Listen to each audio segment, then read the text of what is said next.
Niko the guy, you sexy motherfucker. Woo, killer Cam. Killer. What's up, man? Good morning, bro. How are you? Man. Thank you for having me again. Cheers. Bing. Cheers. How are you? Yeah, it's good, man. This is two of many. I hope so. Yeah, fuck I hope so, man.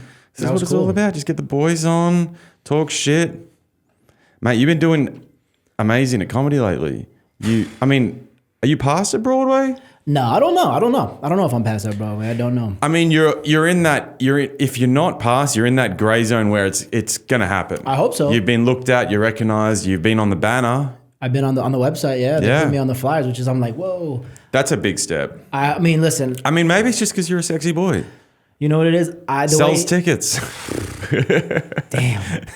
Imagine. I was like, all right, well, at least let me take my shirt off and put my face on. Nah. I look at it like this. I'm like, before I started doing comedy, I would always go to people. I would just go to Broadway on random like Saturdays, and I found out that the shows that I was going to were all industry room shows, like auditions. So I would just watch people like doing their auditions, and I follow the Instagram page, which is like the industry room Broadway show. And the people that did get passed, like you, when you got passed, they put your picture up on the IG, and it was like, congratulations. They haven't done that for me, so I'm going to officially say that I'm definitely not passed. But if they do put me on that industry room IG page, I'm going to start fucking telling everyone I'm passed. But for right now, I'm just having a good time. I don't think that means... I think what you got is more important than what I got. That's what people keep saying. Yeah, 100%. Dude. I think for my ego, it's more just like, I just want my fucking picture on the IG, you know? Yeah, I know. It's so stupid for me to say that. No, I get it. It was a nice moment. But like... Super cool. There's no rhyme or reason to it because there's people that have like got the residency. Like Russ, for example, got like 7 or 8 spots. He's awesome. And yeah, he's fantastic. Fucking Shout Russ out Jenkins, to Russ. Bro. Texas, baby. Yeah, and he didn't get an Instagram banner. I think they just don't do everyone. You know what I mean? I think they're doing that on purpose. Look at how I'm talking about it. I'm like, making me work even harder. For you know? No, but you know what it is? It's like, I look at it like this where I'm like, cool. They put me on the website flyer. That's awesome because like I can literally just send it to people. Hey, look, I'm doing a show with such and such. But I think at the end of the day, for me, it's just like the fact that I'm on the same lineup as like a Marina Franklin or a Harrison Greenbaum or Usama Sadiq and other great comics that are like fucking big names, and they're doing stuff at the Cellar or like Veronica Mosey and other big names like that. I'm just like, listen, if I'm not passed, I'm still on the same lineup with these fucking Comedy Cellar comics, and I know that I can at least somewhat feel like I can throw some type of bows. I mean, I'm getting punched in the face a bunch, but I'm throwing some back, so it's cool. 100%. I'm enjoying it, dude. It's fun. Yeah, it's fun. A big milestone, and you've been getting a bunch of shows lately. You've just been busy. I've been busy, which is exciting. The last time I was on here, it was like slowly just picking up, and it seems like I'm starting to get a little bit more traction. Like May was like we're about to. And today's the last day in May, and this was probably my busiest month of shows. Like I was like, Jesus, I think I'm doing a show, if not every day, every other day. And I was like, holy shit. And then I remember I was talking to you. He's like, dude, I'm doing like 2 spots a night. I'm like, holy shit. That's what I want to do. And then I had one night where I did like 3 spots at Broadway, like the 7, the 9. I was like, this is kind of tiring. Yeah. I can't even imagine the guys that go like, they'll go from Broadway, go downtown, and then come back uptown, then go to Greenwich, and then do it, and then go end it again at the 11 o'clock show at Broadway. Like, that's absurd, but I want to do that. Me too. Like, I want to do that so bad. So bad. That's cool, man. Yeah, it's fun. You become nocturnal. Yeah. You have to become nocturnal. It's tough. It's tough, especially if you're not that type of person where it's like... Well, you're an early bird, aren't you? Because of your work, you have to be. Dude. So it's like, that's been tough for me. Can you eventually set it up with your work that you could start later and finish? But that's the thing. I do start later. At my office, I go in at like some days 11. Yeah. Other days at noon. But I have clients that I train before I even start my day at the office. So I start out like there's some days where I start at 6 and other days where like, yeah. But, so you're some mornings getting like you're going to training with like a couple of hours sleep. Dude, on Sunday I had on Tuesday I had the 11:30 upstairs in the Red Room at Broadway, and then I got home maybe like 12:45, maybe 1 a.m. And I had to wake up for like my 6 a.m. client, so I was like I barely even slept, and I was like, all right, here we go again, and then more spots at night. But it's also like, you know, you kind of figure it out. Yeah. The good thing is that around this time of year, like the summertime, a lot of my clients will start leaving New York a bit. So they'll either go out to the Hamptons or they'll go Miami or whatever it is. So I won't really see them in person. Sometimes I'll see them remote, like on Zoom, but that gives me some type of time to rest in between in the mornings. But then if I'm not training a client in the morning, I'm actually working out myself. So it's like, it's a constant, it just never ends. So the weekends is when I try to really like catch up on my rest and sleep and actually be a husband. Like after this, I got to run home and do fucking laundry. So it's like, never ends, baby. That's why we're doing it, right? Right? Isn't that why we do it? I mean, I love it, dude. I wouldn't have it any other way. But yeah, it is tiring. And like, I'm not working on a standard job, you know, like I'm kind of treating this like my job at the moment and comedy. So, but for all you boys that are like getting up and doing their 9 till 5, it's tough. Like more than 4 nights a week, I'm getting home after like 1:30, 2 o'clock nearly. Yeah. I'm like, this is. And then you're waking up and running around the park. I've seen you. Yeah. So it's like, yeah, it's tough. It'll be a beautiful day once we can go just comedy. You know, once everyone can just drop the day jobs and it's just there's enough money in comedy or acting, or you're getting enough money from your Instagram reels or YouTube, whatever people pursue. Yeah. But when the creative starts paying you, that's going to be a glorious moment. Oh no, that's like if I'm getting paid the same amount that I'm getting paid right now for my actual job, like I'm fucking gone. But that's not happening anytime soon.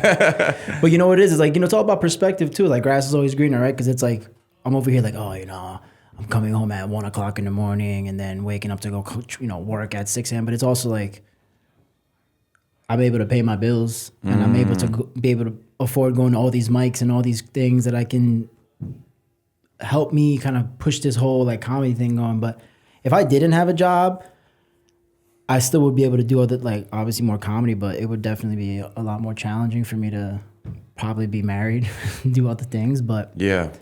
I mean, listen, I'm able to balance it all out. It's definitely challenging, but as long as you have a good spouse at home that can either say, get the fuck out of the apartment and go do comedy because you're acting like a little, you know, pansy, but you just got to be able to communicate with whoever it is, whether it's, you know, work or comedy, and just be real with yourself. And like, even like personal life stuff too. It's like, I don't even drink that much, just because if I did drink, I don't even know how I would even be here today, because I would just be so fucking tired. Yeah. You know, so. Yeah, I'm 3 weeks down now. 3 weeks no drinking.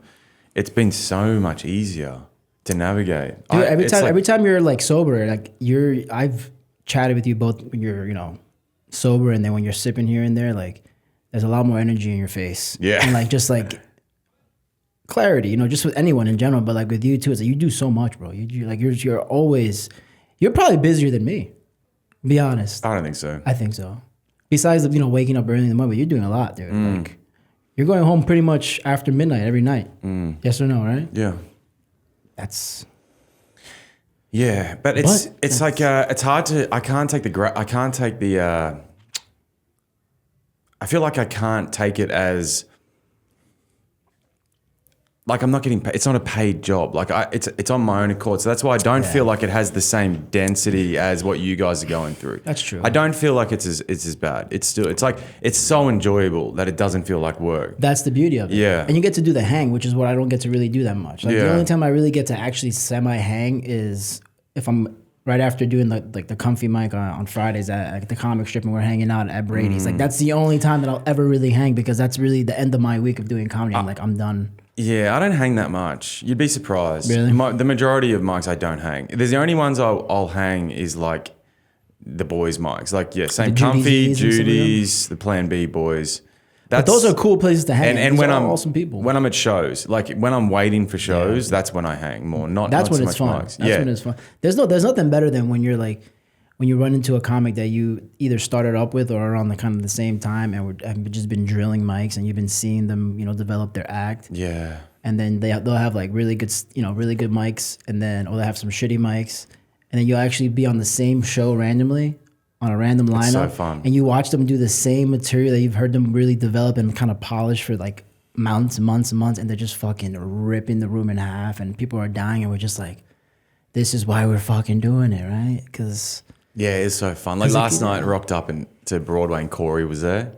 I'm like, it's just so fun. When one of your boys is on the lineup, you're like, ah. You definitely feel when you're on stage too, like you're way more free, right? Yes. You know, it's so isn't that interesting? Yeah, it feels You're just good. like, yo, watch this. Kind of want to show off in front of your friends. Yeah.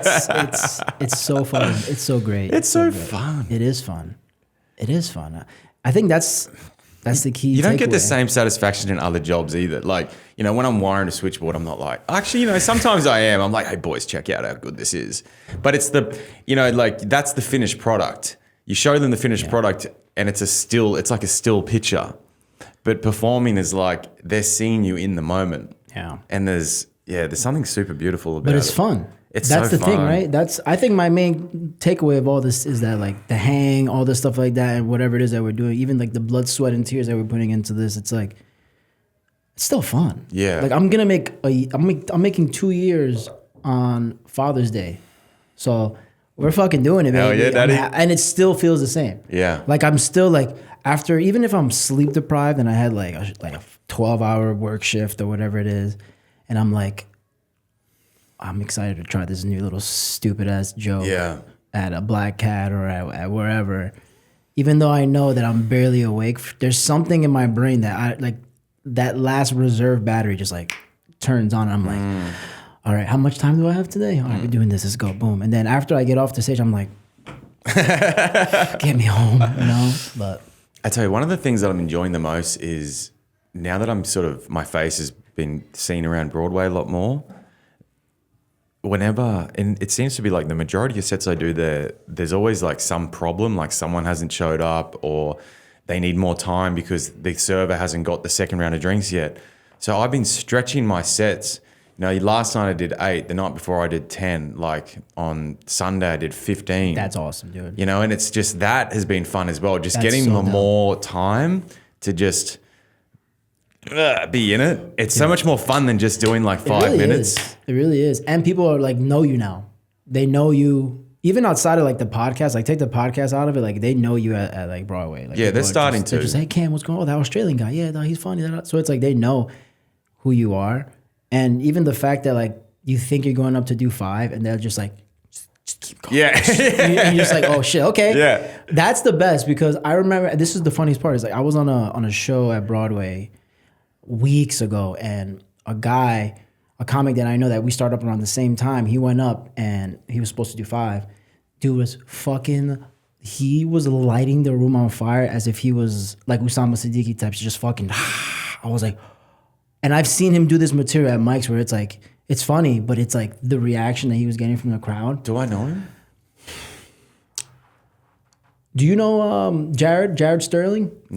He's rings a bell. a comic from Houston. He lives out here now, but he's so fucking funny. Okay. I'll keep an eye out on him. Dude, we were on the same, it was like very similar to record. I go downstairs and I see him. Oh, are you on the show tonight? He's like, yeah. I'm like, oh, this is gonna be fun. Oh yeah. Dude, I was like 2 comics on after him, and he fucking lit the room on fire. He was supposed to do 5 minutes, and the manager was telling Andrew Ginsberg, who was hosting, she was like, let him keep going. Light him when he starts fucking like bombing. Was that Lovey? Who was the manager? I don't know. Okay. I don't wanna say who it was. Yeah. Oh good. But she was like, he's fucking killing. Light him when he starts, you know, Yeah. simmering down a bit, and he wasn't. But when he got to his last joke, which is part of his 5 minutes, he looked up and didn't see the light on. He's like, all right, guys, that's all I got. Thank you. And then he got off stage, and the manager ripped him apart. Wow. In the green room in front of other comics. She's like, what the fuck are you doing? You didn't get the light. Why did you get off? You were fucking having a great set. You never get off stage until the light is on. You have a minute. You get off after that. Did anyone tell you anything? Did anyone do this or anything like this? No. He's like, was the light on? And he's like, no. She's like ripping him apart, like literally like, you fucking dumbass. You never give up stage time. He's like, what's the first thing they tell you when you want to do good in stand-up? Stage time is important. If you have to do fucking 20 or 30, you fucking do it. Even if you got to talk about your dick for 5. Dude. And I remember I remember hearing like other podcasts and just like talking to other comics too. They would always say, like, dude, if you're doing 5 minutes, always prep just in case to do 7. Like prep your set to have 7 or just 10 just in case. And when that happened, dude, like she left. And he was like, I fucked up. I was trying to be respectful, you know, like I didn't want to go overtime. And I was like, dude, no, I get it. But bro, you know what? Next time, just fucking prep for like 8 minutes. If you're doing a 5-minute set, just fucking prep for 8 or 10 and just go from that. If not, fucking do crowd work, do whatever you have to do. But I say that to say this because just like we were saying before, I was supposed to do a 5-minute set downstairs. They didn't like me till 8 minutes. So just because that happened to that dude, I learned from that, and I was like, I'm gonna just always be my head mentally prep for 10 minutes. It does throw you the first few times because you've somewhat prepared for your 5 or your 6 or whatever you have, and then when you don't get the light, you're like, all right, so you've got to then feed into your. Because you got to then think on the spot, all right, what am I going to pull out next? And as long as you got some stuff, it's fine. But then now I'm finding that the more it happens, because I don't really go up with a set list. I just go with what I feel like I want to do. But that's because you've been drilling it so much. Yeah. You've been drilling it so much that now you know exactly what you want. Oh, let me try this one now. Let me try that one now. But I also think that's, even if you're just starting up doing stand-up, and if you've been doing stand-up for ages, that's always going to happen. That's always gonna. I feel like no matter what, there's gonna be moments where like you're on stage and the next comic that's supposed to go after you is not there yet. They're gonna just be like, yeah. Like you said, you did fucking 15. You did all this. Some other another comic at Broadway. He was interning as well. He was like, dude, I did 30 the other night. I was only supposed to do 5, and they just didn't like me. Wow. And I was like, because I kept looking back, and I was like, well, all right. And he was just like, said he had the best time. The crowd was loving it, but he was like, he was like after like minute 8. He said all of his nerves immediately left and was just like, all right. And he said, it's like, that was the closest that I've ever felt like myself on like ever on stage. And he's like, then I went up after to do upstairs and I completely bombed. Yeah.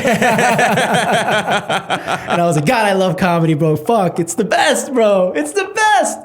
It's the best. If you want to get humbled, if you really feel like you're the hottest thing in anything you do, bro, try doing one open mic. Because there's so many people that are like, dude, I think I'm funny. I'm like, all right, cool. He's like, I think I could do it.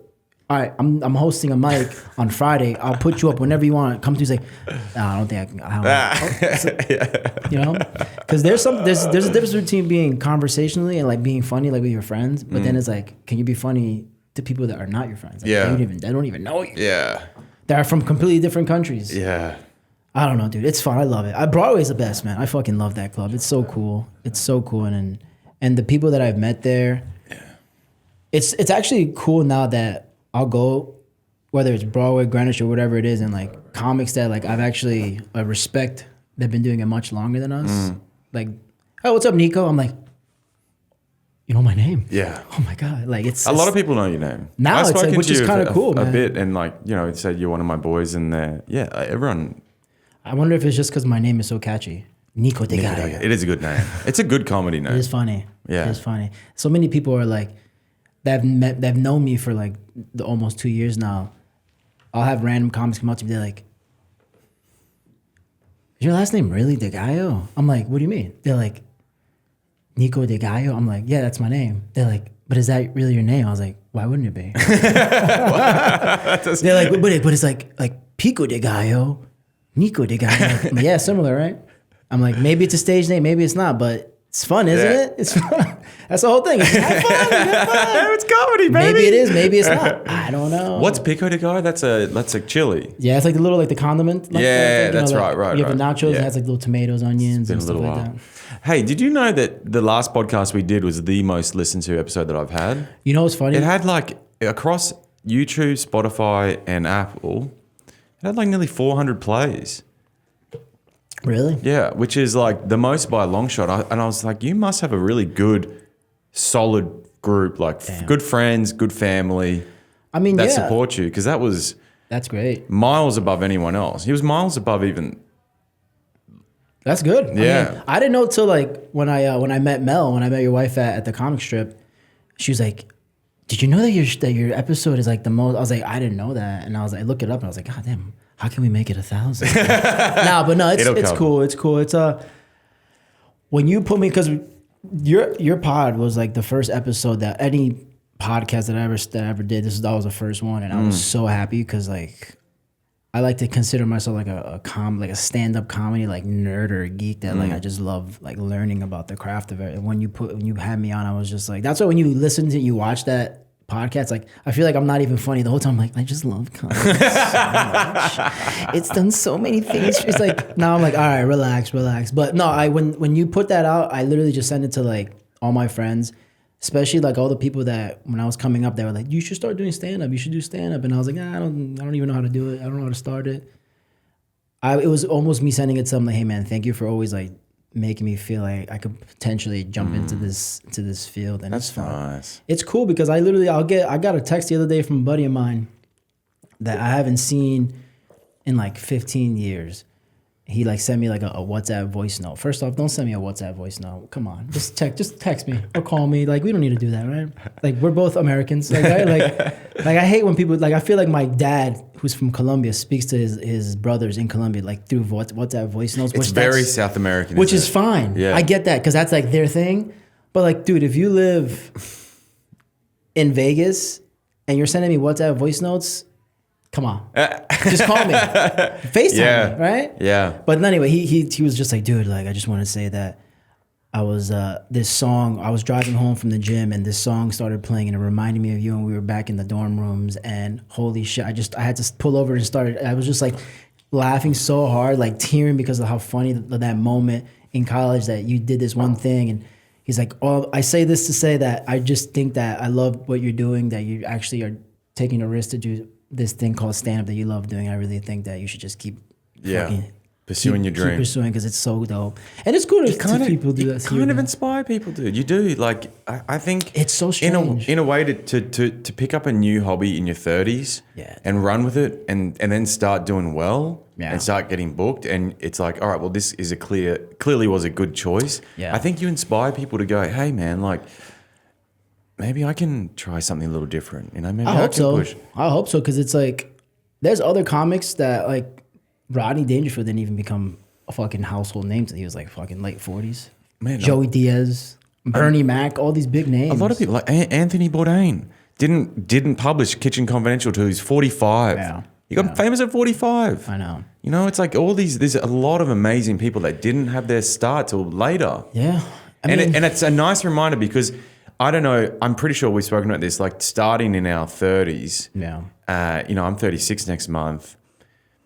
Mazel tov. There's a little bit of insecurity in like, hey man, just like I'm a bit behind. Like we've spoken like guys like James Patrick starting at 21. You're like, they got so much time. All these JJ Arias, all these 21-year-olds, even like that kid from the comic strip, Raphael, who's like 15. Yeah. Yo, dog. I mean, it's insane. But you know what though? It's like. Cool. Like if I'm inspiring people, that's great. Like I don't want to have to feel like that's what I want people to know me as. Like, oh, this is my inspiration. Like, you know, it's fine. I think there's a way more other people out there that do crazier jobs. I'm like, yeah, these people fucking inspire me to do things. Like I think it's not the job. It's just the fact that you've changed your life and you've decided to just. You have to sacrifice a lot. You have to sacrifice a lot of things, whether it's your sleep, unfortunately, or other things. But what I do, like money, right? But that's the thing. Like I haven't hit that point yet where I want to where I need to sacrifice the money with work because right now my wife is like she's also doing her own thing. Like she's about to hit a year now, starting her own company. Like she's going okay? It's going well. Yeah, she's good on her. She's doing her thing. Bright girl. Dude, and that's the thing. And everyone's coming up to me and like my wife, and they're like we were just at a wedding a few weeks ago. They were just like, how the fuck are you guys able to like actually? But you took a giant leap to like pursue your dreams. I was like, well, I still have my job. I'm pursuing my dream. I still have my job. She literally, I told her, I was like, dude, we don't have any kids. All we have is a dog. Our apartment, we fucking rent that apartment. So it's like, if we're going to take a chance, right now is the time to do it because, I mean, I turned 35 this year. She turns 35 this year as well. And it's like all our friends are fucking having babies and like they're buying homes and whatnot. And I'm over here like, do I add a tag to this joke or not? And you know, it's like my head is in a different place right now. And it's like, I just want to make sure that we squeeze as much as we can squeeze out of like our 30s and comedy as I can, because you never know. Life comes at you fast, right? So comes fast, man. Very fast. You know, I've been starting to think to myself as well, like, hey man, start enjoying the moments a lot more. Like even when I'm sitting in mics, like I was sitting in a mic yesterday and it was an awful mic. It was so fucking boring. It was a bunch of new comedians. Have you been to the Producers Club? I started at the Producers Club. Okay, so I started at the Producers Club. It's my second mic I've ever done there, and look, it's fine. It's a second mic. ever. Second, What time did you go? On what day? It was a 7:30 last night because a show got cancelled. Was supposed to do the Grizzly Pear last night. It got canned. Yeah. So I was like, I just want to get one rep in. Yeah. I went there. But I was like, you know what? Just enjoy it for what it is. This is the moment. You're never going to get this again. So, and I think that's kind of cool. Yeah. Yeah. A lot of people, they use certain mics for certain different type of things they want to work on. Like I remember when I first started, I was doing the Producers Club a bit around because it was like semi close to where I was working, and I was noticing that a lot of the comics that I would see at other mics, like if I would see them at like Black Cat, which I think Black Cat is such a good mic where I see a lot of really good comics doing some good stuff. I would see a lot of comics that were just trying new shit and being silly at Producers Club. And Producers Club, like the comics that were there and the host, they would be super like supportive and open with it. Whereas then, if I were to see that same comic at Black Cat or at a more like competitive type of mic, they would really hone that shit in and really work that shit out. So like some people like literally would just use certain mics. So like this mic, I'm just gonna use this mic just to fucking really like riff, just like work on some stuff. And then other mics, they'll actually try to really like, okay, I'm gonna really work on this mic at this, just to kind of take this set and do it at a spot or whatnot. But I think that if you approach each mic that you're doing and you're going there with a goal in mind where it's like, this one I'm just gonna have fun, and this one I'm gonna really like actually focus on like my timing, my pausing, my breathing, looking into the crowd. You know what I mean? Like, because there's certain ways, because you can't just be going into mics like, okay, I'm just gonna run this.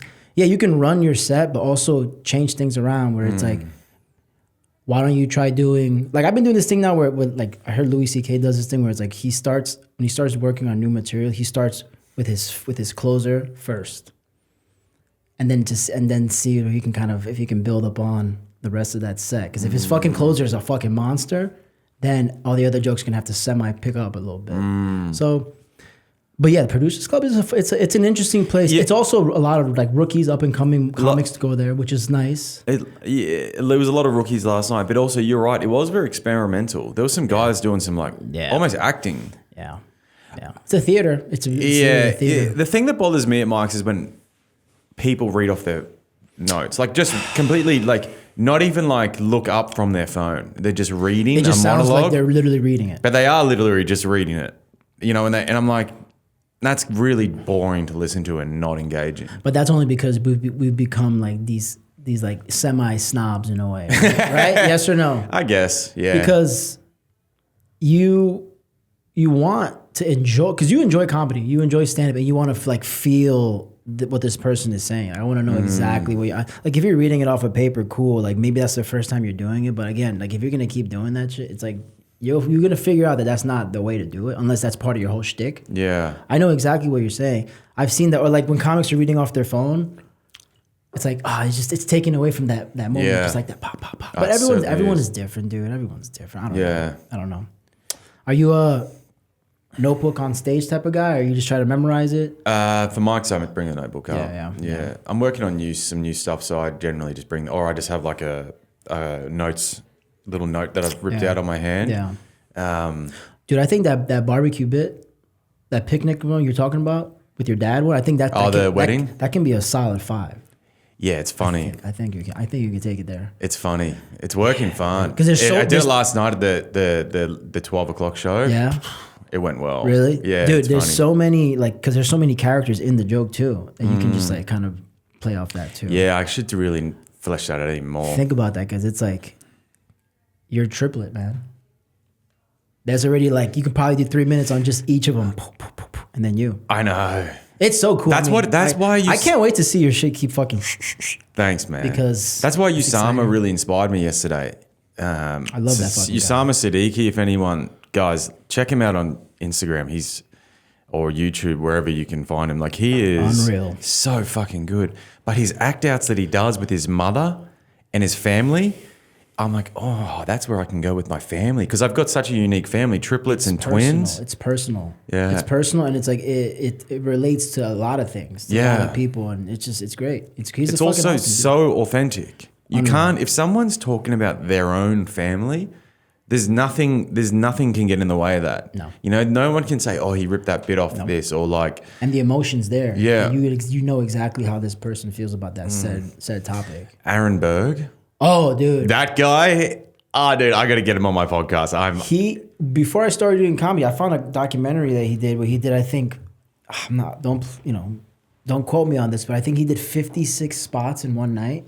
I think it was 56. Yeah. Something like that. But he did something, it was like a documentary that followed him around New York that same fucking night, and it was just him running around. He was just like... Yeah, he's got the world record. He has the world record, yeah. How crazy is that? Bro, I do too, and I'm like, 50. How is that even possible? Watch the documentary, dude. It's so dope. It's cool. Honestly, man, I saw him rip on Thursday night when I was interning at Broadway, and I don't think I've seen a guy get as many laughs, like laughs per minute, as him. He's a beast. It was like 3 words, boom, 3 words, boom. And his act is so perfected that it appears as if it's crowd work, but it's just bits. Bang, bang, bang, bang, bang, bang, bang, bang. Yeah. He's an animal. He's an animal. Dude. Is he not past at the cellar? Yeah. Okay. I think he is. He must be. He's been doing comedy forever. It's dude. 20 plus years now. No, I think he's a cellar guy. I mean, he'd have to be. He's at the Stand all the time. Yeah. Comedy club. He's passed everywhere. Yeah. But those are the dudes like the Aaron Bergs, the Usama Siddiquis, and the Harrison Greenbaums. Like these are all cellar guys.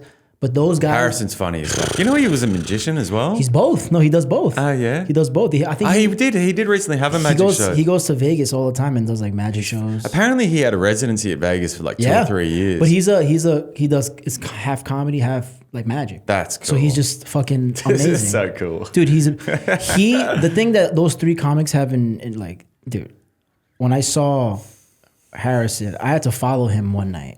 And I was just like, oh shit. It wasn't like, oh shit, like I can't do this. It was like, holy shit, that's what I want to do to one day. Like I can't. And luckily I was able to ride his wave. I didn't annihilate like he did, but I definitely rode the wave. Do you prefer to follow someone? Hell yeah. After they kill or after they bomb? I don't care. I don't care, but if I had a preference, I'd rather follow someone that just killed. I think that for me is like if I'm in a situation where I can follow Harrison after he did what he did that night, for me, because I love that just gets me instantly jazzed up. I'm like, oh, baby. Yeah, I'm ready. Oh, baby, let's go. Like, I'm hyped. Because even if like I go up there and like I eat balls, I know for a fact this is great. Because now I know when I replay this audio or this tape what I just did, exactly what I have to do to fix it. Or like cut this off or make the setup a lot shorter than what it is. And it's just like, dude, it's just like the da.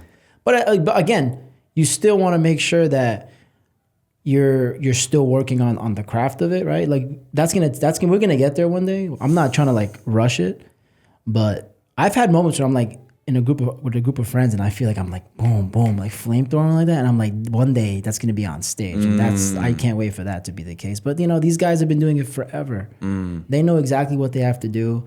They know how to approach it. And a lot of times when you ask them, like, dude, that was insane. How long you been working on that? Like, oh, this is all just shit that I'm just like trying to figure out. I'm like, yeah. That's not even like your A shit. They're like, no, what? So this is like what I saw Usama do this week at Broadway, and then I saw him at Greenwich too. I saw him perform 5 times this week. Oh wow! Randomly, the first one I saw him at Greenwich because I was on the same show with him, and he opened up the show and he did 10 minutes and it was fucking crazy. And then I saw him on the same show you were on. That was absurd. Yeah. And then he opened up the industry room that Thursday night, and then I saw him upstairs, and I was just like, dude, every room that he did, it was completely different. He's a murderer. I'm like, what the fuck? Yeah. Love it. God damn. I can't wait. I can't wait, dude. He's got this casualness about him. Like his charisma is amazing. Runs his hand back through his hair. He just puts his hands up like he's yawning. He's Bengali Johnny Bravo. Remember Johnny Bravo? Like, he's the Bengali Johnny Bravo. He's so fucking smooth. He's so cool, man. This guy, damn. He's a nice guy too. He's really a really nice dude. So I was chatting shout out to him. Chatting to him too a little bit after, and he's just so sweet. He's from Texas, bro. Those guys from Texas are just nice people.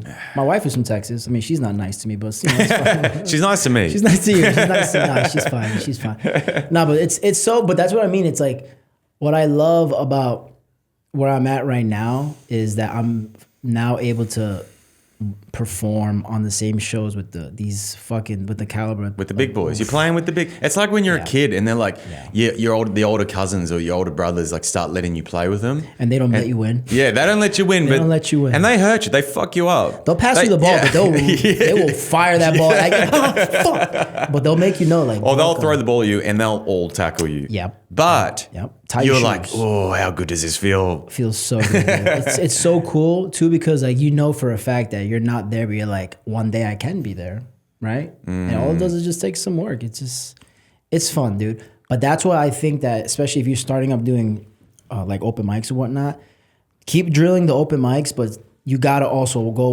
take some time and go actually watch the pros work. Yeah. Don't just watch open mics.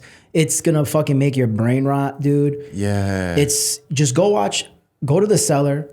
If you I'm don't have a thinking about ticket, going just go this to a cellar. Sunday. Go to a cellar, go on standby, go super early, become friendly with like Apparently you can tell them that you're a comic. Is that work or is that bullshit? I don't know if you could do that at the cellar. Okay. I know you could do it everywhere else. Like I'll go to like New York Comedy Club. I go to Rodney's. I go to the stand and I'll say, hey, I'm a comic. Do you mind if I just hang out? They're like, yeah, just. There's a little spot for comics. Hang out there. Go to the bar. Oh, they let you do that? Yeah. Just like at St. Mark's. I should do St. Mark's. that. You could just pop in to St. Mark's and watch the show. Yeah. Rodney's, I do that. Yeah, Rod, because they know you're Rodney. Yeah. So it's like whenever you get a chance, like if you're a comic, so this is to all the open micers out there.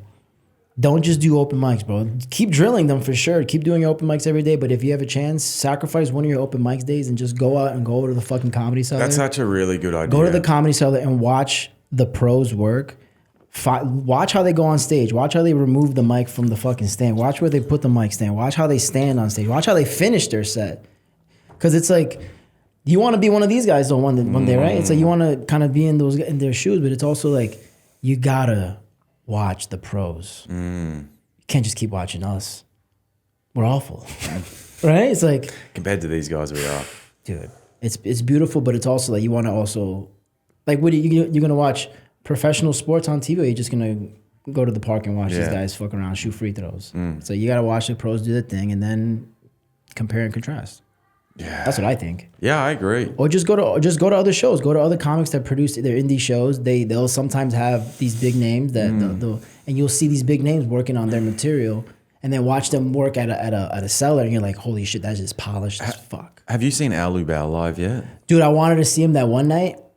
Al Lubell. Yeah, I want to get him on. So when I do my show, like I want to do a show for the podcast. I want him to do an hour. I want my show just to be an hour of him. Nice. But I just want it to be for the comics, like put something on for the comics, but also I'm aware that comics don't like spending money and they would have to buy a ticket. Like if I do it at St. Mark's, they'd have to buy tickets. And that's why I haven't done it yet, because I'm like, I want to throw a show for the comics. Everyone can kind of come together, watch this like maniac do his crazy shit for an hour. It's funny, yeah. It's great. His podcast, the episode you had him on was fucking dope.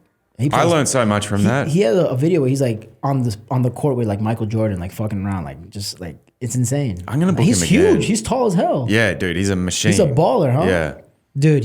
I think he just started. He's coaching, like doing like comedy coaching. I noticed he put it on his Instagram. If anyone wants to get coached by me, just reach out to me. I'm like, oh, I should interesting. Check it out. Yeah. I wonder how he'll go with that, because he's not the most social person. He's a bit socially awkward, but obviously he knows his shit. So as long as he can, listen. I mean, he's a legend. Yeah, he's well respected in the game. Well respected. He's a comic as well. Like he's just so undeniably good, and he's just one of these guys that has just stayed so true to the craft. He just didn't change. He just wanted to be himself. And that's what's unique about him. And he didn't know what that even meant until he just kept going and fucking up.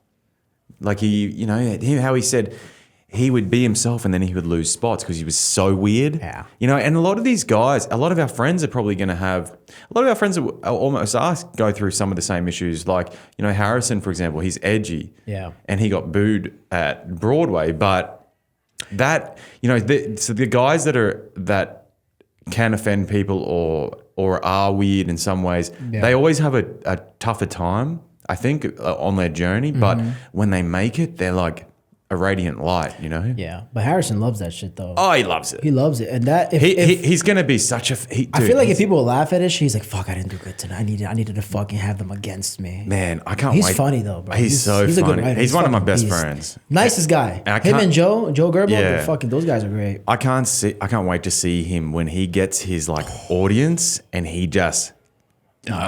He's He's got more sharp. balls than anyone He's else sharp. I know. He's sharp for sure. More balls than anyone I know. That kid. No, that dude's nice. He's Not even a kid. He's almost our age. Yeah, I know. I think he's like 33. He's 31. But shout Yeah. out to Harrison. Dude, he's Love him, great. brother. He's a phenomenal writer. I really enjoy his stuff. Yeah. I do. I also enjoy watching him perform because it's me watching him, but also I'm I'm watching the crowd to see what they. I know.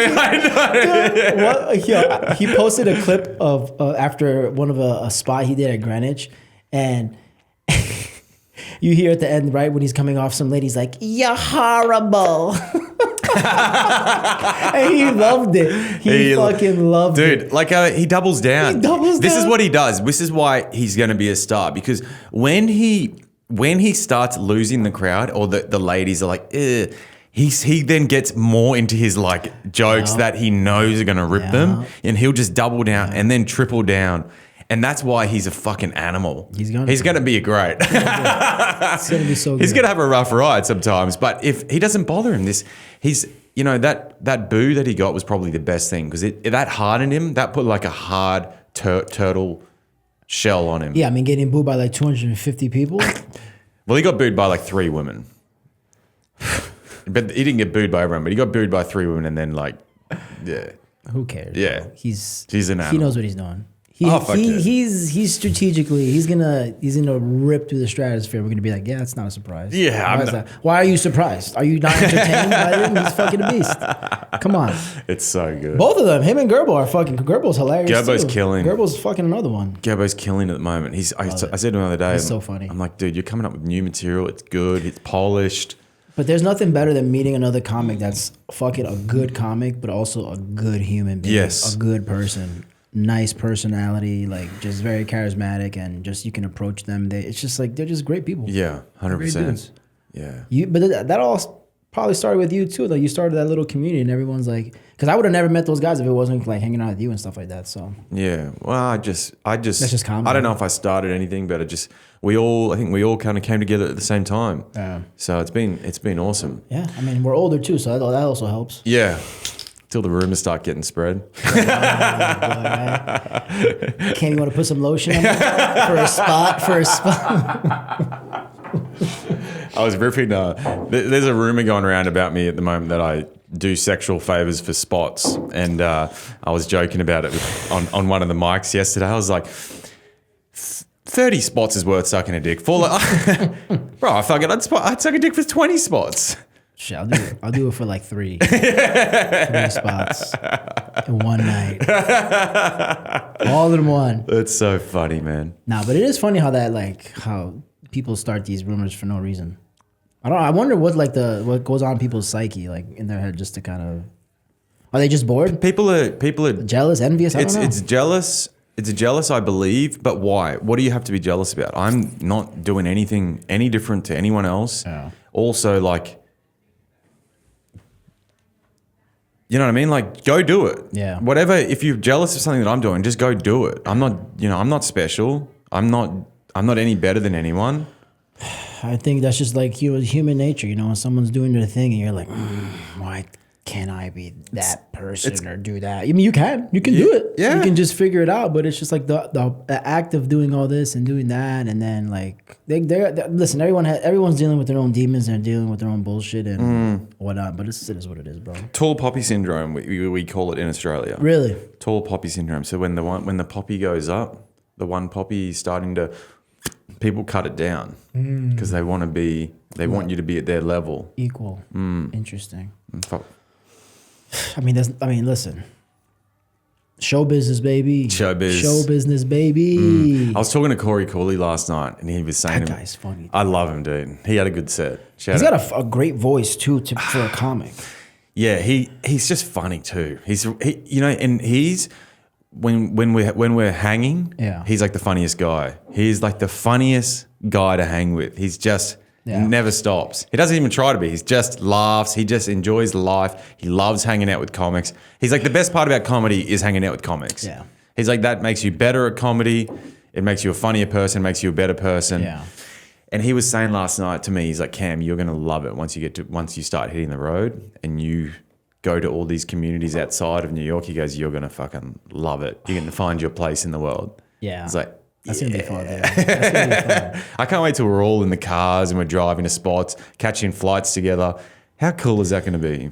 That is gonna be fun. I mean, I only ever did it once. I did it with Ryan Haroff. So he's the man. He hosts the mic on Fridays at Ronnie's at 5 o'clock if you guys ever want to go. But he took me on the road with him once, and we went to Virginia and North Carolina, and it was such a dope experience. It was like literally like I never thought that I would be doing this shit.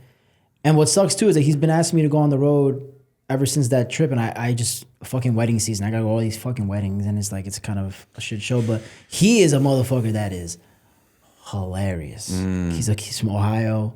He's just his writing is crazy, but he's just nonstop, just pom pom pom. But he's another guy that when he told me, he's like, wait till you get the road, you're gonna really, really, really understand what comedy is.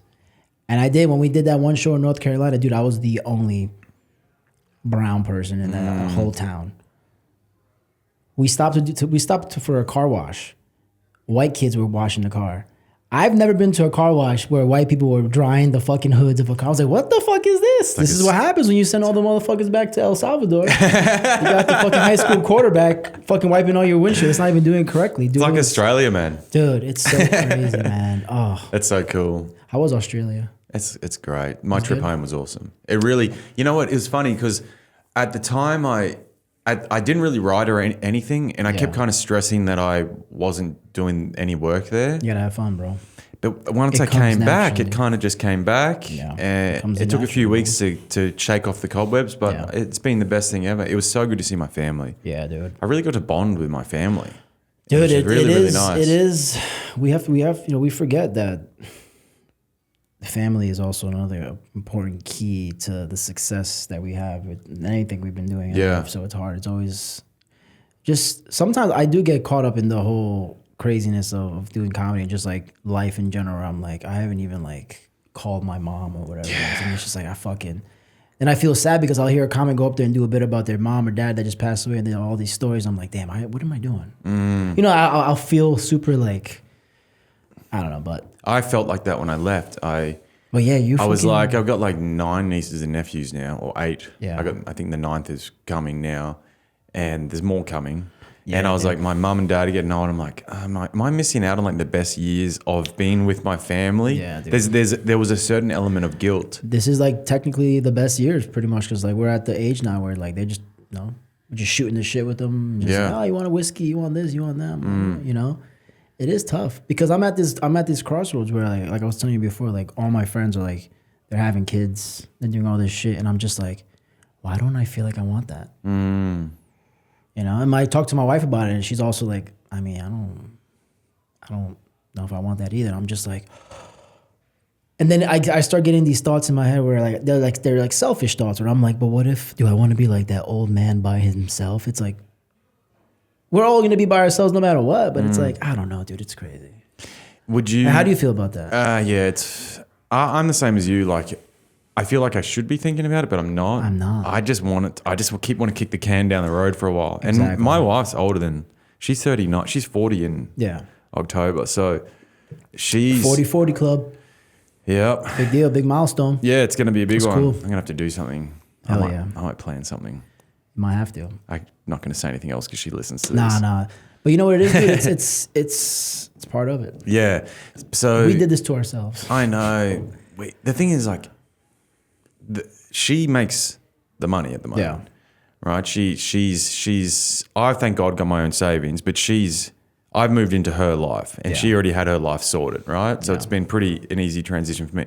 For us to have kids, that role needs to get reversed. Yeah. but we're changes. we are both all in on the comedy. Like she's all in 100%. She's all in on the podcast. She's like, she believes it. That's awesome, dude. So there's no like, it's just unfortunate that this journey takes so long to get paid. But we're going to try and figure it out. We're talking about it. We're figuring it out. We're setting the podcast up now as a business. It's beautiful. So dude. You're doing it right, man. You're doing it right. See, I don't know. We'll see. See where it is. See where it goes. And then you know what's beautiful? It's just going to be what it is. 35 is still like young as fuck for us. 40 still young as fuck. But my wife literally hit me with this reality check. She's like, well, I mean, if we have kids, like, you can't be doing comedy anymore. I'm like, maybe we should hold off on this kid stuff.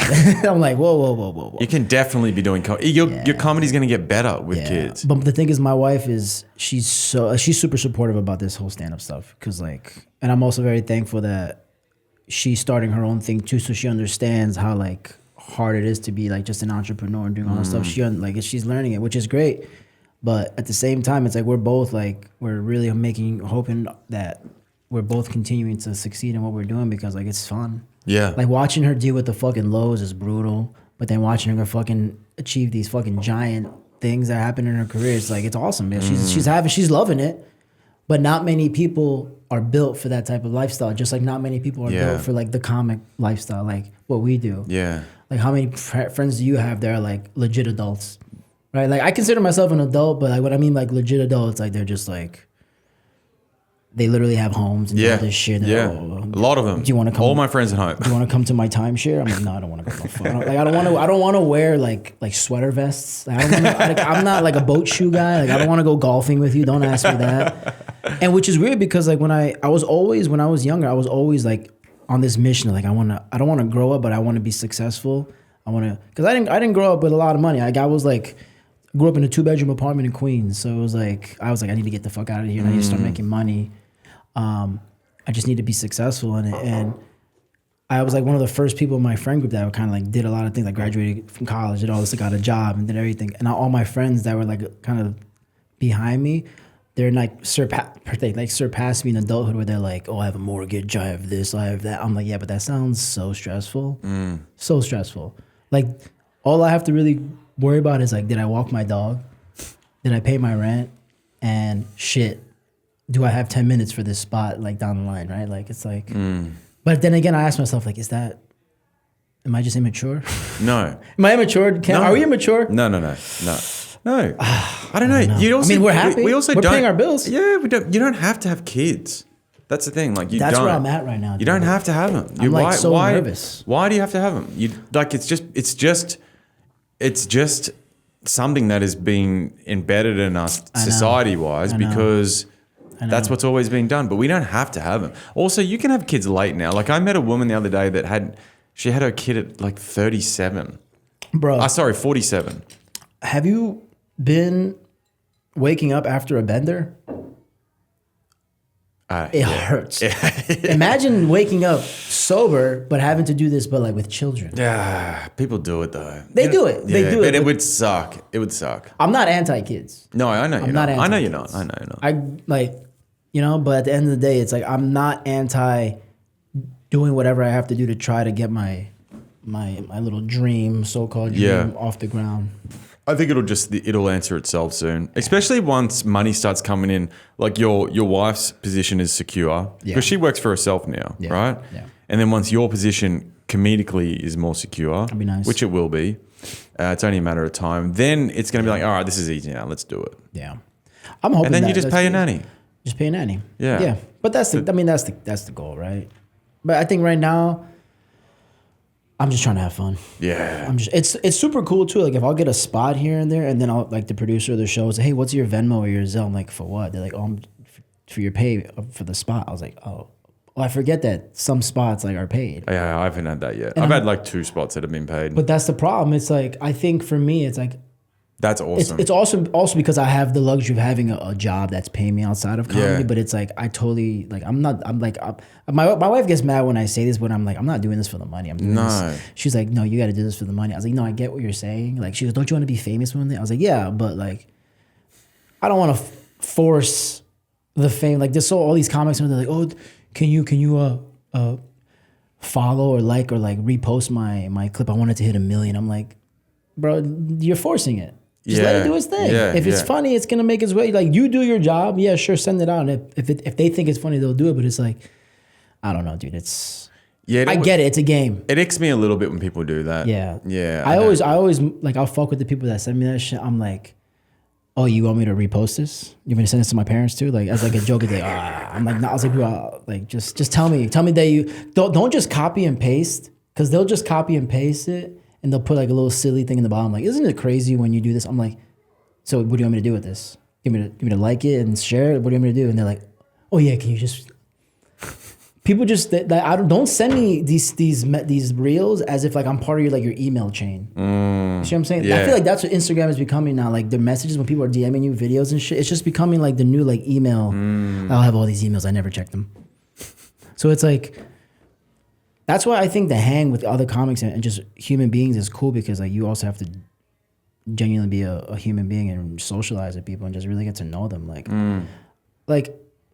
me and Nebras, we produced that shock therapy show, and it's cool. We've done 3 shows so far, but like I'll get DMs from comics that like I always say hi to in person before I ever started doing the show, and now all of a sudden they're like, "Hey man, what's going on? What's up?" I'm like, "That's so whack. That's so whack." And they're all younger than us. You see what I'm saying? What I mean by the beauty of comics is that no matter what age they start, let's say they do start young, they learn real quick to be an adult fast, because it's a crazy world.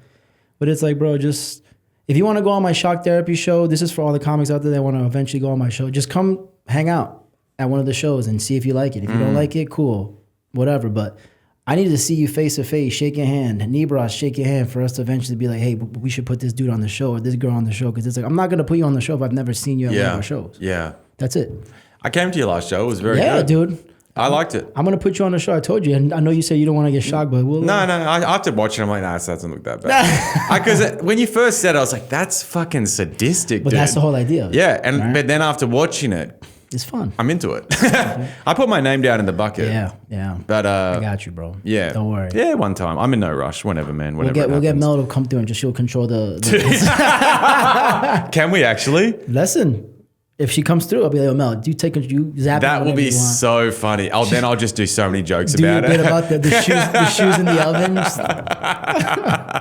I did a bit last night.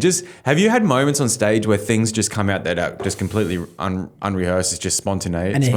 And it hits. Yeah, I've had a few moments like that rare lately. For me, but it does. Sometimes. Last night I said something. I got married, and then I didn't. And then I was like, and then I said, it was for a green card, and everyone just laughed. And I don't know. That pause. And then I don't know. And then I was like, nah, it was for love. Sort of. And then I got another laugh. And it was just, everyone just laughed so much. And then I went into a bit about her, but it just came out like that. It's perfect. It's fun, It's man. a fun joke around this time of year, too. Well, what's going down with all this shit and like the news and like the migrants and immigration and all that stuff like that. Like that's a great topic. Do you know anyone that's been deported, or have you heard of any stories? I haven't met or heard any people that I know personally that have gotten in trouble with that, but I've heard of other situations, people that I don't know that they're getting stopped for, like, if you ride a city bike in the city now, apparently if you eat a red light or you're not following the street rules now, apparently the cops can stop you and give you a ticket, but you can't just pay the ticket off. You have to go to a criminal court. Because the NYPD, they're trying to like get all the illegal people riding the bikes. Okay, so you can to deport them out.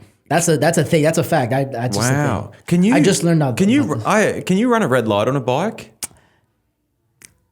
in New York? Yeah. Not now. You're not supposed to. Not supposed to.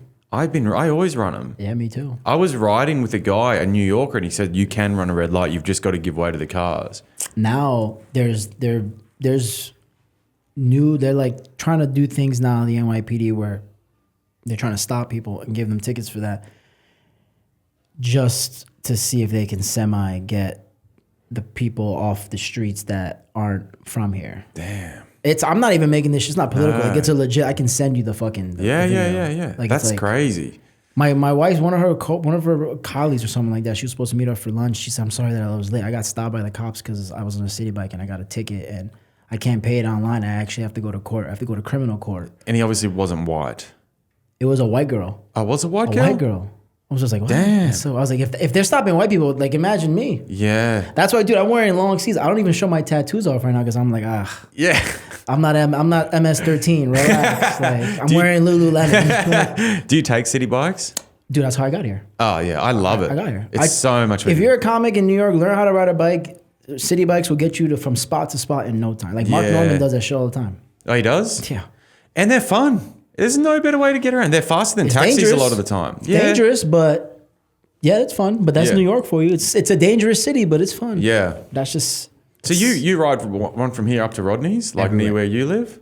Every time. Really? Every day. There you go. 18 minutes from Rodney's to here today. Do you ride the electric ones? Yeah. Yeah. Come on. Dude, if I went to a city bike stand and there was no electrics, I wouldn't ride the. I would hop on the non-electric just to go to an electric bike. Yeah. That's what I usually do. I'm like, all right, very fine. Yeah. But I think what I love is that they've increased the price for city bikes over the years, but they're expensive. They're expensive, but they've added way more docks and way more electric bikes now. So I'm fine with it. Yeah. This also comes from a guy that has a job, so please don't think that I'm made for money. I'm able to afford. That's my transportation. I don't really ever take the train. I literally just take the bike, even in the rain. Well, that's how I get to Broadway now. I just get a bike. It's about $10 each way. And a train, what's a train, like $3? $2.90. $2.90. So I don't know. And I just enjoy it. It's nice. It was gonna be a 35-minute train ride here or 18-minute bike ride here. I'm gonna do 18 minutes. Yeah. 100%.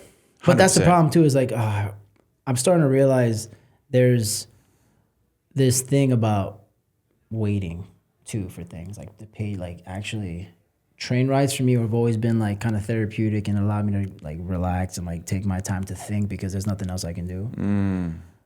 That's something that I do think over the years has changed for me because I just been so go that I'm like, okay, I'm gonna just get here on time, or I'll do this and I'll do that. And I really haven't had time to like just like chill on like sit in a train while it's stuck. Just like, all right, let me just think. Let me listen to this, whatever. It's like, yeah. That's why when you gave me your book, I was like, dope, because I went to a bachelor party. I read that shit on the plane, and like I was like, oh, this is so relaxing. I haven't done this. It's so good. It's so fun. I just got into a really good book lately, the Nelson Mandela autobiography. Yeah? That guy's an animal. That's dope. I'm only about a quarter of the way in, but that's good. I'm actually really enjoying it. It's so enjoyable to just sit down and read a book. Dude, it's fun. I never do it. Get lost in the sauce, bro. Yeah. You're like, one more. All these comedy books. It's nice. You feel like your brain in a way like kind of regenerating as you're doing it. It's so strange. This comes from dumbasses that are saying, oh, I read a book today. Well, I have awful spelling. I just can't, for whatever reason, I always have my whole life. I've never, the spelling, and maybe I have slight dyslexia or something. I've just never been very good at spelling. I've never been able to put words together. They never look right, and reading does help me a little bit with that. Okay. Yeah. I was always good at spelling. What I was really bad at was punctuation. Like, where does a comma go?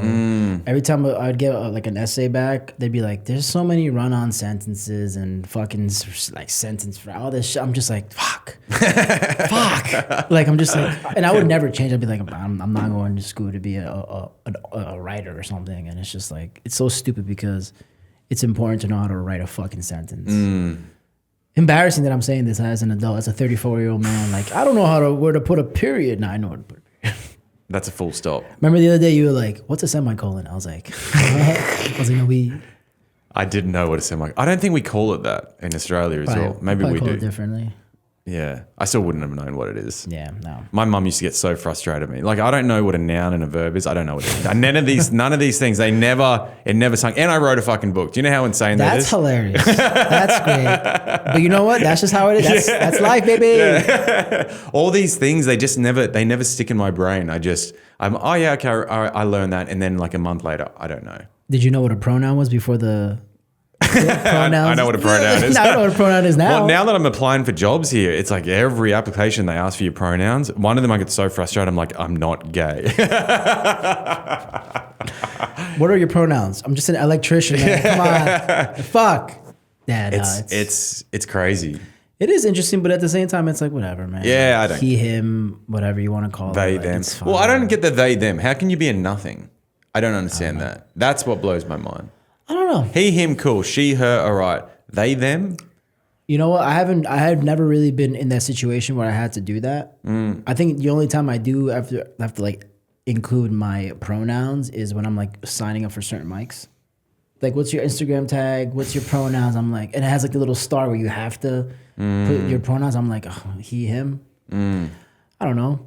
You should be a they, them. I should. I don't know, dude. Listen, it doesn't bother me, bro. Like that's the thing. It's the thing that's funny to me is that it really bothers people about the whole pronoun thing. It's like doesn't bother me. It bothers people as in they want to protect the pronouns or they think it's stupid. They think it's stupid. Yeah, it is stupid. It's stupid, but it's also like whatever. Bro. It's dumb. It's like it is dumb. Like if I'm opening up a menu and I'm like I don't want to eat this, and someone's like you don't want to eat the steak, why not? Yeah, I just don't care. I mean, it doesn't matter. I don't let it affect my life, but it is dumb. It's a dumb. But thing. if they're like hi such and such, my name's, I'm like all right, cool. Yeah, I've gotten in trouble, whatever. I fucked up someone's pronouns, and I was embarrassed. You know, Darren from Laughing Buddha. When I first started, she was on stage and she did some crowd work and I went like, ooh, I did clapping and she's like, right, whatever. And I was like, I just got back from Texas, so like for some reason I was like, I'm just gonna keep talking like in my southern twang, and I was like, yes sir, and I was like, oh, like Darren is like, you know, she's trans. yeah. And she looked at me, she's like, I mean, I'm sorry, I meant ma'am, I'm so sorry. And I felt so embarrassed. And after the show, she's like, you know, it wasn't a big deal. It's like, obviously, I saw you caught yourself. I was like, I don't even know. Like, she's like, yeah, obviously, everyone's still figuring it out. You're good, don't worry about it. But like, that was the only time that I ever was like, okay, like this pronoun shit, I get it. But like the whole like, hey, when you email me, please make sure you realize that I'm like these are my pronouns. I'm like, I'm sorry. Like, but am I gonna lose a job for that? You see what I'm saying? Like I'll follow the rules. Yeah. Right? I'll have to follow the rules because like whatever. But She can be a little dramatic as well. everyone has their things, bro. Yeah. But yeah, no, she's funny. I like that. Staten Island, baby. I mean, it's a good organization in the sense of their mics are reliable. And Buddha. Darren's, you know, at the taking forefront over. of that. They're They taking are. over. I'm surprised they don't have competition. There's no one in direct threat. They literally have the monopoly. There's no one Comedy Mob? Not even close. Really? Nah. And Comedy Mob have a very different business style. Like business model. They do 3 shows a week. And I would say they're shows. They're not mics. I like Comedy Mob. I think Comedy Mob. Kevin Hurley is hilarious. Love He's great. Kevin Hurley. He's a great guy. George is He let me. cool. I hosted one of them shows 2 weeks ago. I had an actual conversation with him. I mean, actual as in like, hey, not like a regular, hey, what's up, Kevin? Like we actually were sitting down and talking, and he was like giving me his whole like. I was asking like, how long have you been doing comedy, this and that, and it was like he's got some cool stories, man. And he's got a good some comic. and he's a great dude, man. He's a nice guy. He's a really, really nice guy, and he's just smart. He doesn't give you shit. He doesn't take shit. Like he'll Yeah. dish you shit if you say something dumb. funny. He's a cool He'll just dude. like He's a he'll nice pick guy. it up straight away. He's very sharp. For a guy with a man bun, he's a dope dude. Nah, he's a cool dude. He has this bit about how he proposed to his wife in Niagara Falls. That it's one of my favorites, bro. If you ever talk to him about it, it's the best. It's the best. Wow, that's a very public. It's so funny, Was he on the boat? dude. Yeah. Okay, Dude, I'll talk to him. Dude, it's so funny. It's actually like a bit that he almost did on late night. He almost got a spot on to do a TV spot. So you got to just talk to him. Wow. He's a funny dude. Just for me talking to him that one day, I was He'll like, be this guy's past really the cool. cellar soon, I think. I think so. Yeah, he's there. He's amazing, man. He's a cool dude. Anyone that's trying to help comics up, I get it. But I mean, yeah, Laughing Buddha.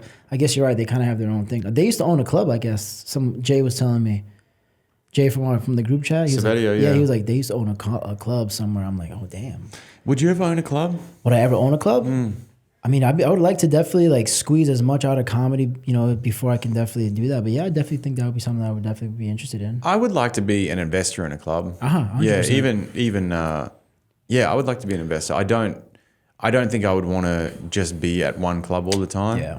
Because I think it's just, at the moment it's nice to move around. I think if you can give comics opportunities, like that's always great. But I also think that it's a gotta very just thankless task. You got to though. get good though. You know, we got to get good ourselves before we can start doing that shit. Yeah. Have you ever been to Bushwick Comedy Club? Nah. Those are all like 3 comics that started a comedy club, and it's I've never been because for me to get out to Brooklyn, like to make it to some mics or like shows on time after work is tough. But those dudes they're doing some crazy things. Yeah, a lot of big comics are mentioning them as well. Yeah, dude, they're dope dudes. They're dope dudes. I mean, they're all funny. I know that. And they're giving themselves stage time every night, which that is the advantage.